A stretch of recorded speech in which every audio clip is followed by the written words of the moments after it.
Você ouve agora na Baruch FM, Conversar é Preciso. O universo da resolução de conflitos pela mediação privada. Apresentação Lígia Fortes e Cíntia Lanzoni.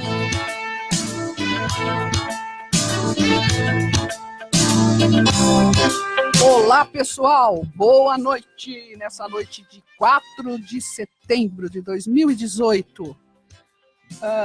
Nós gostaríamos hoje de dizer a vocês que está muito frio em São Paulo. Tá um frio. Oi, gente, boa noite. Tudo bem?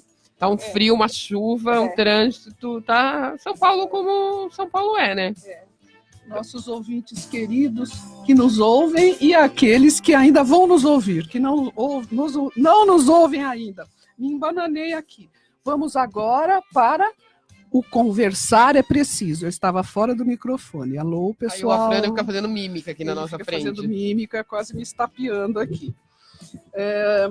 Esse programa, o Conversar é Preciso, ele traz para nós, para vocês e para todos, especialmente para vocês, toda a mediação privada, como ela funciona e para que serve. Para que serve? Para a buscar a resolução de conflitos fora do Poder Judiciário. Resolver os conflitos de uma maneira menos traumática, não é, Cíntia? Menos traumática, menos dispendiosa, menos aflitiva, mais rápida, né? Tudo aquilo que a gente sempre fala. Menos cara. E não cansa de falar. Mais barata. Mais barata, exatamente, né? Mas antes de começarmos, né, o nosso arerê, eu gostaria de lembrá-los do nosso Instagram, né, que é o Sucedere Mediacão. Sucedere com dois Cs, tá? Mediacão no Instagram. O nosso site está na finalização, né, Elba? Elbitia nos Boa prometeu noite, Elba. Que logo mais ele estará no ar, tá bom? Então, por enquanto, estamos aqui pelo Fake Truque da Rádio Baruch FM e pelo WhatsApp, que é o 11 99 145 52511. 58. Gente, eu tô viajandona hoje. Volta, peraí, gente. Voltei. O Zap, 11 99 145 5258. Gente, é porque eu sei que vocês não têm nada a ver com isso, mas faz 2 semanas que eu e a Lígia, a gente tá trabalhando que nem gente grande, entendeu? E hoje não foi diferente. Então chega essa hora, para nós duas, 7 horas da noite, a gente já tá catando milho, entendeu? Então, desculpa qualquer gafe, qualquer número errado, qualquer besteira que eu diga, assim, meio viajandona, é porque é cansado, tá? Mas isso não justifica, né? Muito pelo contrário. O quê? Te condena mais ainda. O quê? Porque quando nós entramos aqui na Baruch e convidamos vocês estão todos aqui junto com nós, nós nos renovamos. Isso é verdade. Nós descansamos. É verdade. Olha, eu não sei vocês, mas nós nos divertimos muito aqui. Verdade. Muito. Dá um trabalho, né? Fazer o programa dá trabalho. É a hora que a gente chega aqui, mas a gente uma senta. Delícia. É uma delícia. Realmente é o nosso momento de descanso mental, né? Então, como eu estava dizendo para vocês, continuando o que falávamos no último programa, Cíntia, sobre a mediação empresarial, então, o que nós trazemos para vocês? A mediação privada para a resolução de conflitos. Ou seja, é a forma de resolução de conflitos extrajudicial. Né? Nós não acionamos um juiz, não existe um juiz, existe o quê? Uma mediadora ou mediador que são capacitados e preparados para levar a vocês a encontrar uma solução para o conflito que estão vivendo fora do Poder Judiciário, pelo diálogo, pelo consenso, não é assim? É isso aí. É uma terceira. E esse mediador, ele não faz, obviamente, o papel de juiz. Ele é imparcial, tudo que é feito é confidencial. Eu estou muito fora do microfone ainda. Eu mudei de lado aqui, pessoal. Hoje nós estamos mudando de lado. Mudando de lado aqui. E eu estou esquecendo. Eu estou aqui assim, Do lado que era dela, né? Ela tá do lado que era dela. Então ela fica do lado do microfone que do lado que era dela. E aí não é o lado que ela tem que falar, é o outro lado, entendeu? O lado. Tem um poema que é o lado, seu lado, do meu lado. Tem um poema que eu vou lembrar. Mas tudo bem, continua, desculpa. Qual que é o papel do mediador? Da mediadora, do mediador? O papel é facilitar a comunicação entre as partes, né? Por quê? Porque a comunicação, pessoal, é tudo que o ser humano faz, gestualmente ou através da fala, né? Ou através de um movimento, de um olhar. Então, ele vai procurar restabelecer uma comunicação saudável entre as partes, sem ruídos. Por isso, porque se eles estivessem se comunicando corretamente, por óbvio, eles não precisariam de um terceiro para ajudá-los a chegar a um consenso, ao diálogo. É isso aí. Toda vez que a Lígia faz uma pergunta e olha para mim, eu foi gelo, entendeu? Ou ela fala assim, ou ela fala uma frase e fala, não é? E fala assim, o que é tal coisa? Eu falo, gente, eu não responder. Eu estou perguntando para mim mesma, na verdade. E ela fala assim, o que é tal coisa? E olha pra minha cara, eu falo, ai, Jesus, é pra eu responder? Ai, meu Deus, eu não sei. Ai, posso perguntar para os ouvintes? Ai, Cíntia, meu Deus do céu, que enrascada que eu coloco, né? O olhinho dela brilha, assim, mas é um brilho de pavor mesmo, não é de... Ela olha pra mim, eu pro Fran, e fala, não é? Eu falo, é ou não é? Olha, pessoal, hoje eu trouxe um tema aqui que é muito interessante para a área empresarial, que trata-se do quê? Da ação de recuperação judicial. Você tem uma recuperação que é extrajudicial e uma judicial. Mas a que é usada é a recuperação judicial. O que acontece? Os processos, as ações de recuperação judicial, eu estou muito incomodada com o microfone, eu vou passar ele para cá, porque tá muito engraçado. Não dá, não dá assim. Eu, assim, vou contra as ordens. Semana que vem você volta para o seu lugar de origem. Não, agora está confortável aqui. Eu gosto mesmo de fio pendurado, uma coisa bem desorganizada, um negócio assim que você tem que ficar... Ela mudou toda a logística. Pronto, né? acabou. Agora está ótimo. Agora que ela mudou tudo. Então, pessoal, vocês todos sabem que a recuperação judicial da Oi, né, que está em curso pelo Tribunal de Justiça do Rio de Janeiro, é lá a sede da Oi, é a maior do mundo.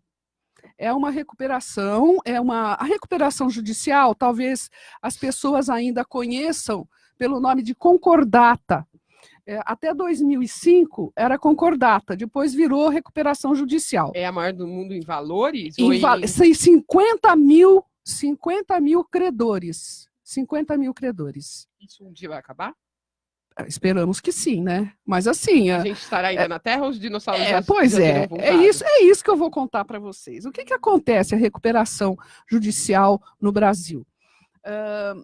Como a falência também, às vezes, eu vou dar várias facetas desse instituto.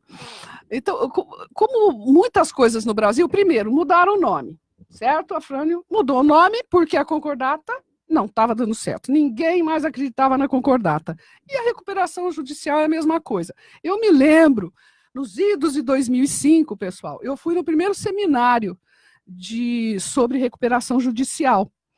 E foi intenso, estava lá todo mundo, os empresários, muitos advogados da área empresarial, doutora. Você nem tinha nascido ainda, em 2005. Então, o que aconteceu? E o pessoal entusiasmadíssimo, né? Nossa, agora tudo vai mudar. Imagina o pessoal do direito empresarial. Tudo vai mudar. O credor vai receber, vai ser uma maravilha para as empresas devedoras, credoras e tal. E eu, como eu sou uma pessoa desagradável, sempre, quase sempre. Não é desanimada. Não, eu não sou desanimada, eu sou otimista. Me levantei. Não aguentei, é muita felicidade. Eu não gosto, é uma coisa assim, gente, é um clima muito feliz, não dá certo. Então eu levantei. Com o seu balde de água fria em punho. E coloquei o seguinte, pessoal, esta lei não vai adiantar nada, não vai alterar a realidade no Brasil, que fazia da concordata e dos pedidos de falência, por vezes também, um negócio. O empresário se via numa situação difícil, a empresa quebrando, a empresa com dificuldade de mercado, o que é tão raro no Brasil, né, pessoal? Nós aqui é uma tranquilidade, sempre você sabe o que vai acontecer realmente, né? Daqui 2 anos, 4, 5 anos, enfim. E eu disse, olha, isso não vai acontecer. Primeiro, que os prazos são muito longos. Segundo, que a política do Poder Judiciário é de passar a mão na cabeça do empresário, sempre. Do empresário que deve para Deus e o mundo. Vocês imaginem uma recuperação judicial com 50 mil credores. Eu acho que os dinossauros voltarão e essa falência estará ainda no Poder Judiciário. Não, as assembleias precisam ser no estádio, né? Porque é muita gente, é muita gente. Então, o que está acontecendo atualmente? Para tentar, antes disso, para terminar o meu raciocínio anterior, muitos empresários usam isso para se safar, para deixar bem claro, quando eu digo assim que não funciona muito bem, a maioria, o que acontece? Usa isso para se safar das dívidas, né? Mantém a empresa, ele sangra a empresa, tira o sangue da empresa, ela morre e ele fica muito bem, obrigada. Isso acontece muito, muito, muito, muito. Eu fiz isso, pessoal, durante pelo menos uns 25 anos também, então, na área manda empresarial. esse dinheiro para offshore, põe nome de laranja. Põe nome de terceiros os bens, né? Tem aqui o artigo 50 do Código Civil, né, Cídia, que trata da desconsideração da personalidade jurídica. O que é isso, pessoal, esse nome feio?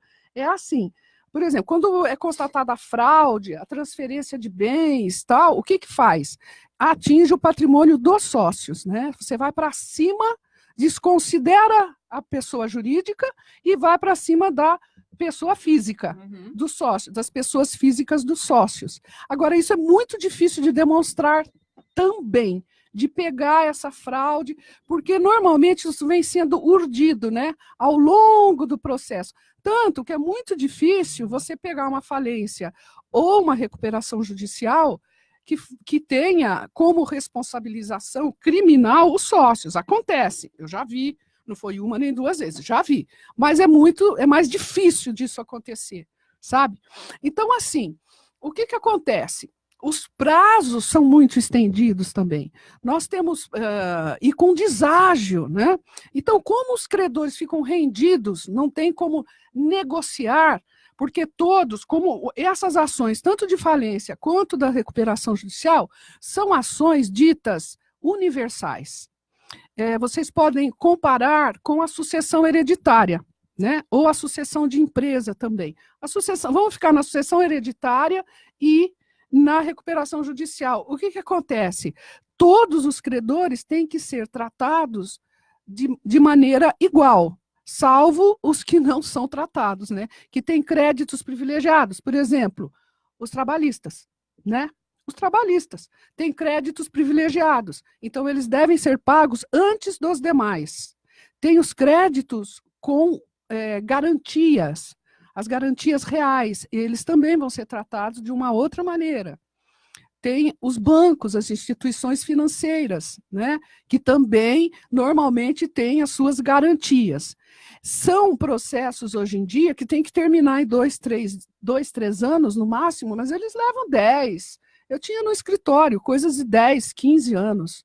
Né? É um negócio absurdo. Aquelas suas gavetas de infindas, naquelas secretas, que a hora que você abre, ela suga você para dentro e você some e ninguém mais te vê. Ela tem umas gavetas desse jeito lá no escritório. Então, essa situação desses passivos no Poder Judiciário brasileiro é muito grave. E você vai para uma assembleia dessa, são as coisas mais absurdas que acontecem, né? A aprovação pelos credores, aí tem interesses dos mais diversos. Um credor que tem um crédito de 30 mil reais e um que perdeu 2 milhões, 3 milhões de reais, você imagina a diferença que acontece. Então, assim, as dificuldades são enormes, as pessoas saem muito prejudicadas. Às vezes, tem um crédito, por exemplo, de 100 reais. O deságio, quando eu falo em deságio, pessoal, eu estou dizendo o seguinte: pega os R$ 100, aplica 60% e você fica com 40 só, parcelado, tá? Com uma demora para receber de 1 ou 2 anos, só no segundo ano que começam a ser pagos os créditos. Então, esse é o quadro da recuperação judicial no Brasil. É isso que acontece. Fala-se. Eu quero mandar um beijo, tá? Para Marlice Pereira, de Sorocaba, que acabou de entrar em contato com a gente pelo inbox da Sucedere no Facebook. Oi, Marli! Boa noite! Ela fez uma pergunta de direito empresarial. Marlice Pereira, de Sorocaba, depois a Lígia vai te responder, porque eu também não sei, porque eu faço direito de família. Brincadeira, não, eu sei sim. É a respeito do tema? Não, é um outro respeito, coisa? mas a gente responde no inbox, tá?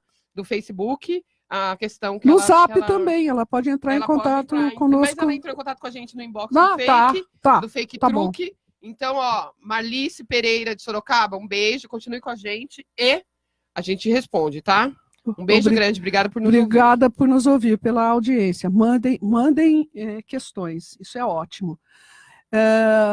Então, assim, a situação no Brasil dessas empresas em recuperação judicial é uma situação muito grave. Por quê? Porque é um efeito dominó. A maneira como o judiciário encara isso, ele não entende que as pessoas afetadas pelo calote, por essa moratória, que na maioria das vezes é ardilosa, sim, na maioria das vezes, vai causar um efeito cascata de quebras até, nem de outras recuperações judiciais, mas de quebras no sentido de falência, de outras empresas acabarem, dependendo do grau do tombo que tomam, acabarem também por falir ou terem que ajuizar uma ação de recuperação judicial, pessoal. Então, diante disso, surge uma luz no fundo do túnel. Uma luz no fundo do túnel. O que acontece?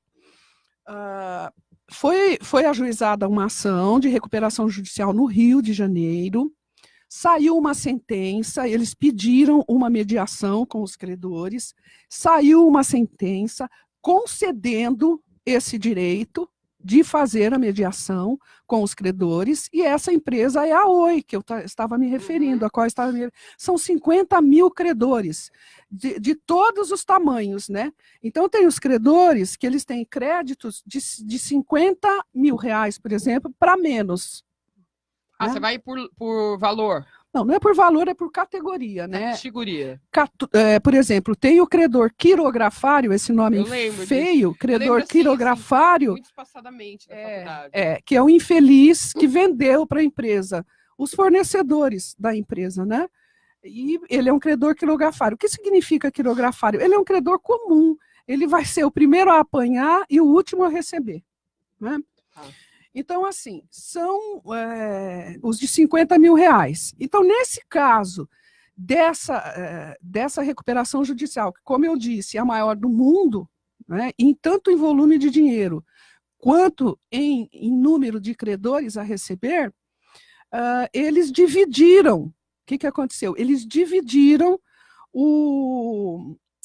assim, de 50 mil reais para menos, que é um tratamento diferente, tem que ser mais rápido, inclusive, né? O recebimento vai limpando a área e vai negociar com os credores que têm um valor maior para receber, vai negociar com eles como é que vai pagar. E pasmem, além do deságio, né? Além do deságio, nas recuperações judiciais, tem assim, prazo de 20 anos para pagar, pessoal. 10 anos para pagar. Ninguém aguenta isso. Que empresário que aguenta isso? O pequeno e até o médio, micro, pequeno e médio empresário. Você é um fornecedorzinho pequenininho, né? Por exemplo, na indústria automotiva tem muito isso, de acessórios para o carro, por exemplo. Você imagina se tomar um tombaço desse, né? Não é o carro. Agora, a Oi, por exemplo, tem a parte dos equipamentos, o fornecimento dos equipamentos e fornecimento de máquinas, né? De essa parte de manutenção também, os prestadores de serviços, todos tomaram um tombaço, né? Então, o que ficou acertado?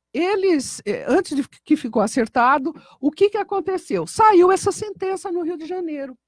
O Rio de Janeiro sempre tem sentenças muito interessantes, né? Eu gosto do judiciário, né? na área empresarial. Na outra não, né? De família não, né? Não. Não, é Não. verdade? É. Difícil? Muito. Mas na área empresarial eles saem com umas novidades. Os cariocas são criativos. O Rio Grande do Sul e o Rio de família Janeiro também. não Esse é o problema. É difícil. Bom, então aí saiu a sentença de primeiro grau, o juiz deu a sentença, muito bem. Deu a sentença, o Banco do Brasil, que é credorzaço da Oi, aí é briga de peixe grande também, interpôs um recurso ao Tribunal de Justiça, apelou, né, da decisão.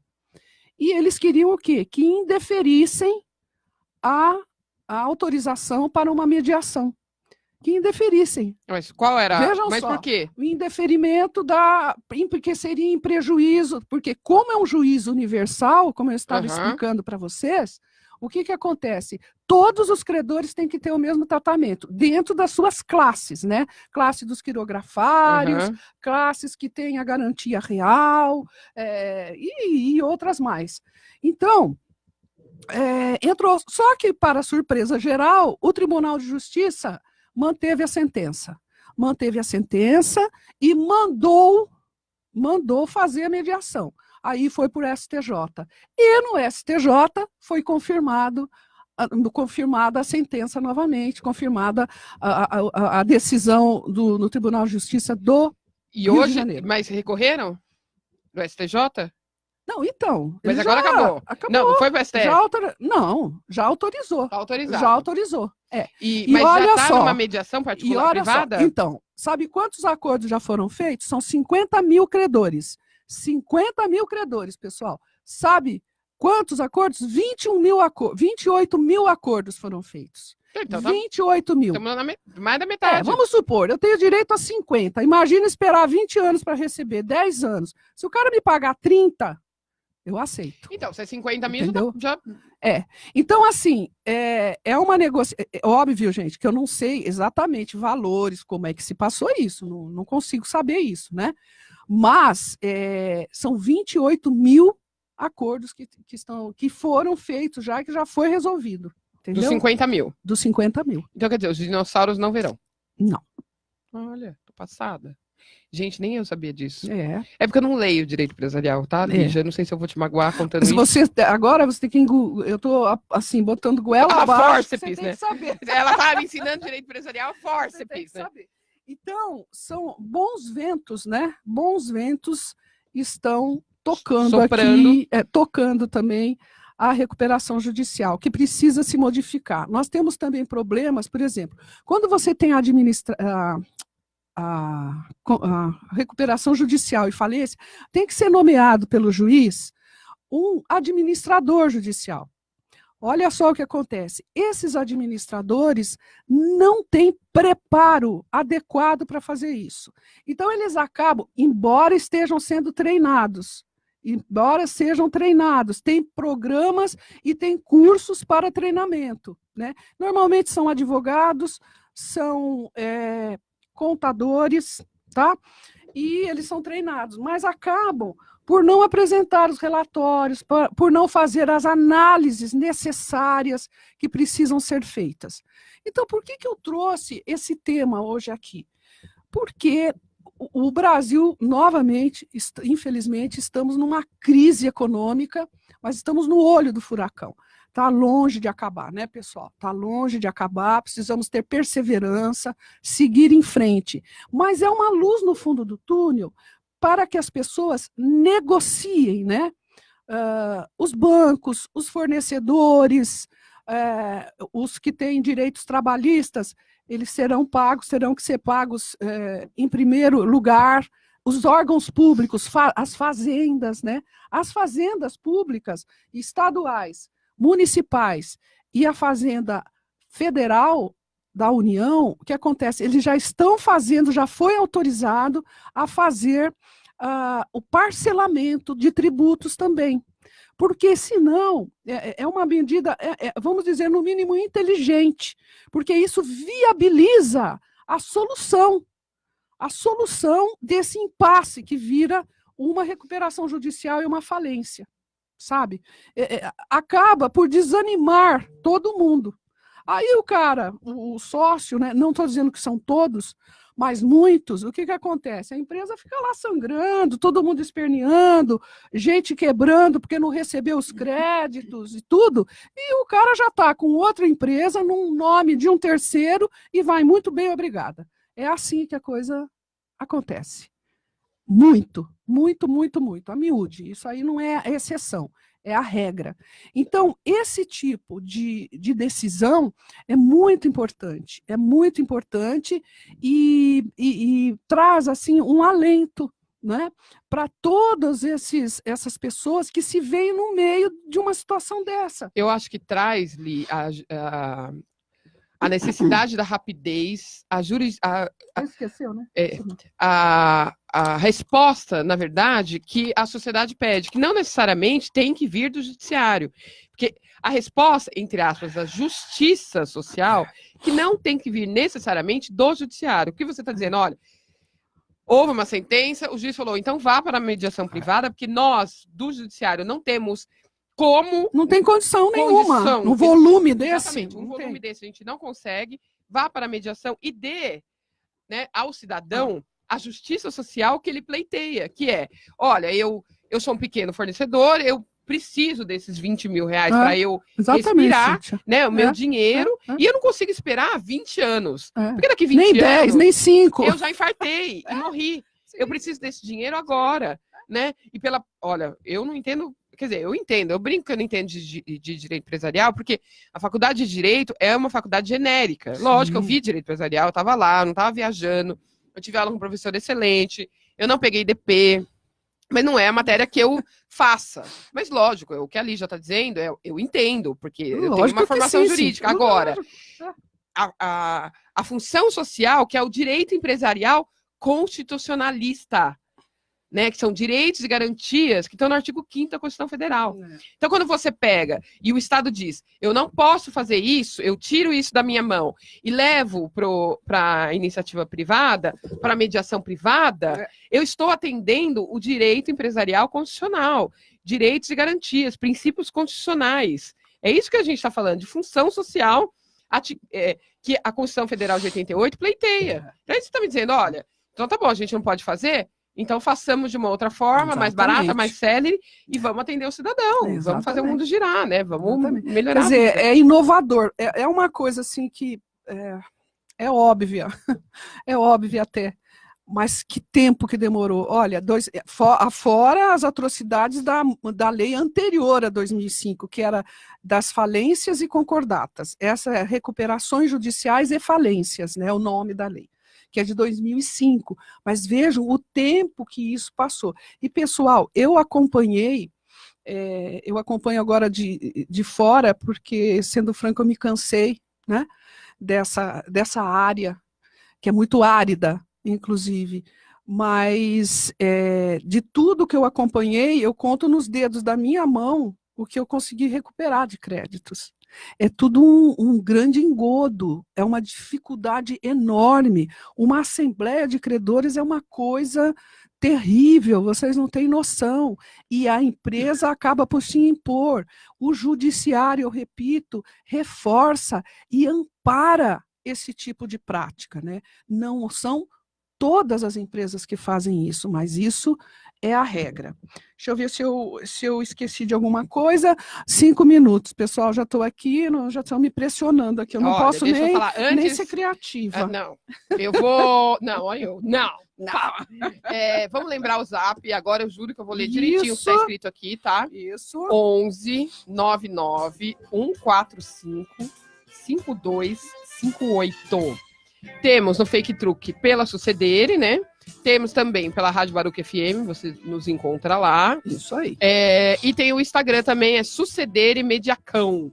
Sucedere com 2 Cs. Lembrando que estamos hoje, terça-feira, todas as terças-feiras, ao vivo, às 19 horas. Inclusive, hoje saímos do escritório 1h30 antes, com medo da chuva. Pessoal, choveu nós íamos muito. alagar, pegamos o nosso carro anfíbio e viemos. Isso. Mas chegamos em 15 minutos. Chegamos aqui, né, de pé de Lógico, pato, Lady que ninguém é Murphy. de ferro, né? Sexta-feira, às 17, né, Afrânio?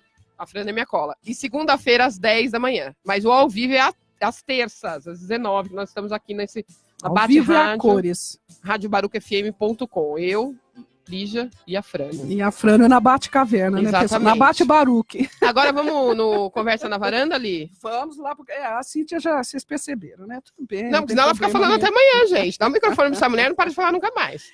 Solta o som, Afrânio. Para o Conversa na Varanda, deliciosa. Deliciosa conversa. Deliciosa é ótimo, né? A gente sempre com temas polêmicos. Deliciosa. Gente, antes de falar do Conversa na Varanda, eu quero lembrar do tema do mês, tá?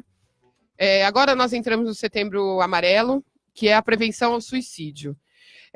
Infelizmente, ocorreu um fato no último domingo aqui no nosso Brasil, e nós vamos falar desse fato, mas semana que vem, e pretendemos esse mês, né, Li, conversarmos sobre a prevenção ao suicídio. Então, dê uma olhada, joga aí no seu Google, Setembro Amarelo, prevenção ao suicídio.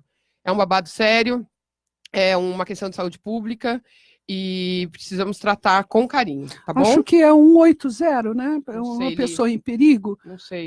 A Fran, você consegue confirmar aí para mim?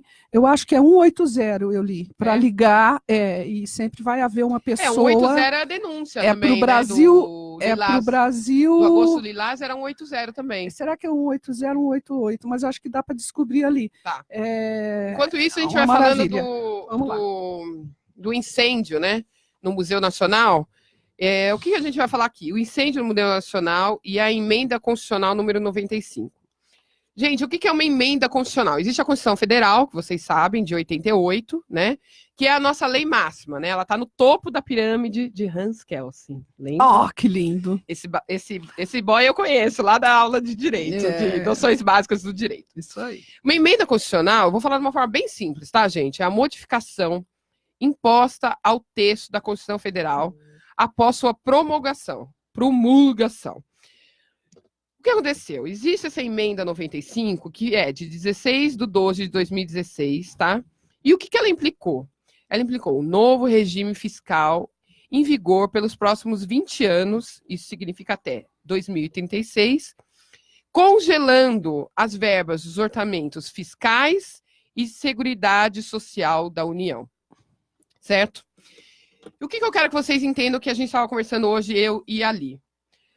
O Museu Nacional é subordinado à Universidade Federal do Rio de Janeiro, né? Então, o que aconteceu? Quando você congela o repasse de verba da União, porque a Universidade Federal do Rio de Janeiro é da União, quando você congela por 20 anos o repasse, significa que o mesmo repasse será por 20 anos, de uma forma bem tosca, estou dizendo, tá? Porque é um tema bem complexo. Então, qual que é a linha de raciocínio que eu quero que vocês tenham para a gente começar a entender um pouco da nossa questão política, social, que tem tudo a ver com a mediação, tem tudo a ver com a percepção do nosso mundo e dos nossos políticos e do nosso judiciário e do nosso legislativo. Presta atenção.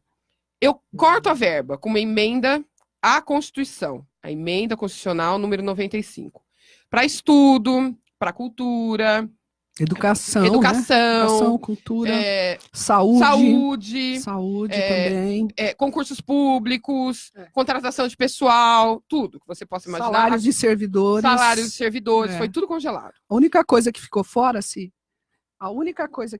Ah, tá. O Afrânio, desculpe. Imagina, pode falar. O Afrânio, essa do como é que chama? Do Setembro Amarelo. Setembro Amarelo. Prevenção Isso. ao suicídio, pessoal. Sabendo de alguém em perigo ou querendo ligar alguém que se sinta abandonado, em perigo, ligue para o 188. 188 o número, tá, gente? 188. Então, o raciocínio é o seguinte. Cortou a verba para a educação. Então, antes eu dava para a Universidade Federal, sei lá, vou chutar um número bem baixo, tá? R$1 milhão. Então, nesse R$1 milhão que ia para a Federal do Rio de Janeiro, ela tinha que pegar o dinheiro, a universidade, e, 200 mil para o museu, 200 mil o campus, 200 mil para pesquisa científica, 200 mil para pagamento de pessoal. É. O dinheiro não deu. Não deu para fazer tudo. Cortou a verba. Em 85% a verba foi cortada. É. Tá? Então, quer dizer, o Museu Nacional já sofria com uma verba mínima, escassa, e aí cortaram essa verba em 85%. 2 hidrantes não tinham água. Então, cortaram a verba para quê? Para o estudo. Também para a cultura. Universidade Federal recebia a verba, repassava. Você entendeu a cadeia do raciocínio? Então, gente, vamos começar a entender a nossa política social e as nossas leis, e as nossas emendas, né? E nosso Código de Processo Civil, o nosso Código Civil, o nosso Código Penal, o nosso Código de Processo Penal, de uma forma mais ampla. Um ato desencadeia várias ações. Então, quer dizer, eu corto essa verba aqui, eu emendo a minha Constituição Federal, que já é um absurdo, faço uma emenda, eu restringo a verba para cultura, para educação, para saúde, para concurso público, para pagamento de folha. Dentro disso aí foi feito isso mesmo. E veio de o que a gente fala de PEC, exatamente, que é Proposta de Emenda Constitucional 241. Exatamente. E quando estava para aprovar, em 2016, aqui no Brasil tivemos vários protestos contra a aprovação. Mesmo. Isso mesmo. Porque é um congelamento do que o governo vai repassar, quer dizer, do nosso próprio dinheiro, pessoal, que o governo tem que repassar para a saúde, para a educação, para pagar funcionário público e tudo mais. Eu tenho um dado aqui muito interessante. E a nossa dívida pública, a dívida pública brasileira, veja só como é que isso foi urdido e foi aprovado. A dívida pública brasileira está fora desse arroxo fiscal, que é o maior da história do Brasil. É isso mesmo. Esse é o maior ajuste fiscal, mequetrefe, maneta, perneta, que não resolveu nada, que é para tirar de nós, o povo brasileiro, e não para disciplinar os políticos e o Estado brasileiro, que é perdulário. Só mais um dado, só para você imaginar o que acontece. A dívida pública está fora dessa emenda constitucional 95, que virou um artigo, tá, pessoal, da Constituição Federal. Sabe quanto está a nossa dívida pública? 70% do PIB brasileiro, de tudo que se produz no país, já está comprometido para então, pagar gente, a dívida pública. Para vocês terem uma noção, olha, eu vou dar mais uns dados para vocês, tá? Custo de manutenção do Museu Nacional por ano, R$520 mil. 20 mil. E o valor não é repassado integralmente desde 2014. Custo de um deputado federal por ano, 1,5 milhão. Milhões, 1,5 milhões. Custo de um senador por ano, 2,034 milhões. Custo anual do Supremo Tribunal Federal, em 2016, 55 bilhões. Isso daí vocês podem... Custo da Presidência da República, em 2017, 624 bilhões. Museu Nacional, 520 mil. Valor não é repassado integralmente desde 2014. Então, gente, olha, sinceramente, eu fui ao Museu Nacional, a Lígia foi ao Museu Nacional, era eu não tenho o que falar. Lá tinha o busto da primeira, do fóssil mais antigo, né? Do esqueleto mais antigo da mulher, que eu já não lembro mais o nome, porque eu estou tão emocionada. Eu não lembro do nome dela, não. Né? Então, lá dentro do museu, a gente tinha um acervo. Tô acabando, tá, Frânica? A Frânica vai matar a gente. O Museu Nacional é subordinado à Universidade Federal do Rio de Janeiro. Completou esse ano 200 anos. O acervo contava com mais de 20 milhões de itens de campos variados, como antropologia, etnologia, geologia, paleontologia. Tá? Entre os destaques estão Luzia, o esqueleto humano mais antigo encontrado no Brasil. Então, gente, vamos começar a pensar no todo. Quando a gente está falando aqui de mediação extrajudicial, a gente está falando de solução. A gente está falando também de solução de questões como essa. né? A gente está falando de tomar para si o que é responsabilidade nossa. Então, a responsabilidade nossa também, e a responsabilidade do nosso programa, pensarmos, nós aqui, vocês aí, nós juntos, no conjunto da obra, né? Do que a gente pode fazer para o Brasil ser melhor. E a gente consegue fazer isso pensando no todo. Desculpa os erros de português que eu fico emocionada. É pensando no todo, é pensando na emenda, o que essa emenda constitucional significa, o que significa a Constituição Federal. E não adianta, nós temos que aprender a seguir as leis, a seguir as normas. Lógico, dogmas são plurais, mas as normas são feitas para serem seguidas. E se você não concorda com a norma, a gente Com a vai lei, né? com a lei, exatamente, com a norma eu digo a lei, né? Com a norma, com a lei, nós temos artifícios jurídicos, sociais, Para revogá-las, para políticos, mudá-las. para mudar, entendeu? Fazer mas vamos, porque esse quadro da Universidade Federal do Rio de Janeiro, do Estado do Rio de Janeiro, do Museu Nacional, é lamentável. É lamentável. Não tem como não ficar revoltado. Eu tô a pista. Ali, pessoal, o Dom Pedro ele despachava ali. Quando ele queria ficar calmo, tranquilo, ele despachava lá. Acho que no segundo andar, no terceiro andar, ele tinha ali. Agora é a administração, né? A administração do prédio, da diretoria do museu, né? Então, assim, nós estamos perdendo no Brasil a memória. Já não temos uma muito boa, pessoal, porque as pessoas não se lembram de coisa alguma, né? E por isso, qual que é a resposta que nós temos que dar a essas coisas? Pensar muito. Esse ano é um ano de eleição para o executivo, né? Para governador e para presidente da República. Pensem muito bem, não se iludam com propostas que parecem que vão resolver tudo na segurança pública, que vão resolver tudo na saúde, que vão resolver cuidado. Pensem, não se iludam com propostas que parecem assim que vão resolver a vida. Não existe um super-herói. Não existe um salvador da pátria. Vocês podem ter certeza disso. Nós precisamos votar com muito cuidado, pensando nos nossos legisladores. Está tudo exposto aí nas todas as mídias. É só ler. Quem é bom, tem o portal da transparência quem não é, também, e tem, né, o portal da transparência. Tem o portal também. da transparência, entra no Google, joga portal da transparência. E agora vamos terminar. Vamos terminar. Ó, gente, de novo, estamos aqui no Setembro Amarelo, prevenção ao suicídio. A Elba, nossa amiga que trabalha conosco, comigo, com a Frânio, na Sucedere, mandou também pra gente, a Frânio aqui pelo WhatsApp. 188, é o CVV, o Centro de Valorização da Vida, tá bom? Então, gente, liga. Você que tá em casa, cara, começou a pensar umas coisas tortas, um pouco nebulosas? 188. Bora ser feliz e bora ouvir Elis Regina. Elis Regina. Beijo, pessoal, queridos. Boa semana. Beijo, abraço a todos. Até. Beijo.